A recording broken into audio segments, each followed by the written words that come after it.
There are so many ways to enjoy Perth, but if you're not in the know, why not link up with someone who is? There's new life in the city, and if you haven't been in to explore in a while, you are really missing out. There are so many treasures to be found tucked away. Sometimes you just need to know where to look.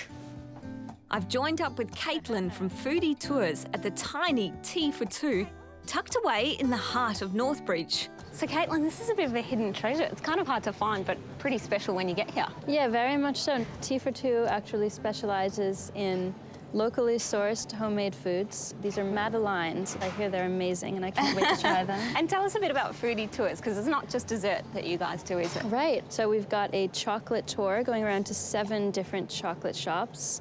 We've got a Beaufort Street brunch tour, which is absolutely amazing. We've got a Leaderville wine tour.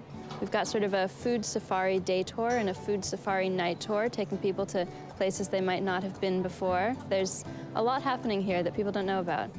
An innocent little taste test at the Ben & Jerry's Airstream van always leads to a more serious upgrade. Resistance is useless. You've been warned. Next up is Maison Saint-Honoré. Not only will you find every possible macaron the fussiest of foodies could imagine, you're served by an actual Frenchman, and you'd never guess what his name is. So, Pierre, where do macaroons actually come from? Because there's a bit of controversy, isn't there? That's it. It's a bit controversial indeed. Those 2 Italian meringues with the French little thing in there, which is a ganache. Which you claim it as being French then? Yes, that is. And these ones are made here in WA though? Exactly. All our macaroons are handmade in the Swan Valley. So local produce, and we bring them in every day. Ladies, they taste really good, and if you want to come down, you also get the bonus of Pierre and the French accent. Bonjour. Even if you're not a foodie, there are so many options for tours right now with the City of Perth.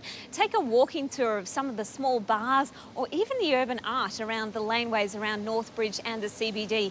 There's plenty of info at the City of Perth's new iKiosk in Forest Place, and the tour that I've picked out for us to go to next is going to be plenty of fun, so come with me. Yes, the Segway, where you stand on your own 2 feet and glide gracefully from point A to B without exerting any physical effort whatsoever. That's the plan anyway. Gracefully, well, we'll see how we go. The only way you can legally ride one of these babies in this state is through an approved tour operator. Segway Tours WA is based at Barrack Street Jetty, and you can take a riverside tour along the Swan River or a west tour past Kings Park out to UWA. I'll be taking an east tour out to Claysbrook Cove. I have to say, this is pretty easy. It is, because the actual machine balances itself.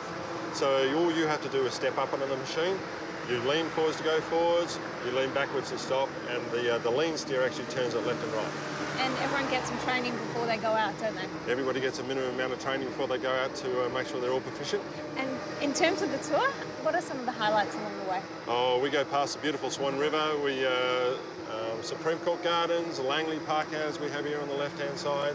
We go all the way down to Claysbrook Cove.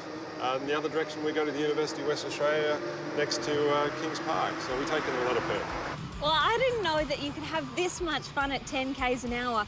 Segway Tours is just one of the options available to see our great city for locals and visitors alike. Claysbrook Cove is that way, so I better catch up.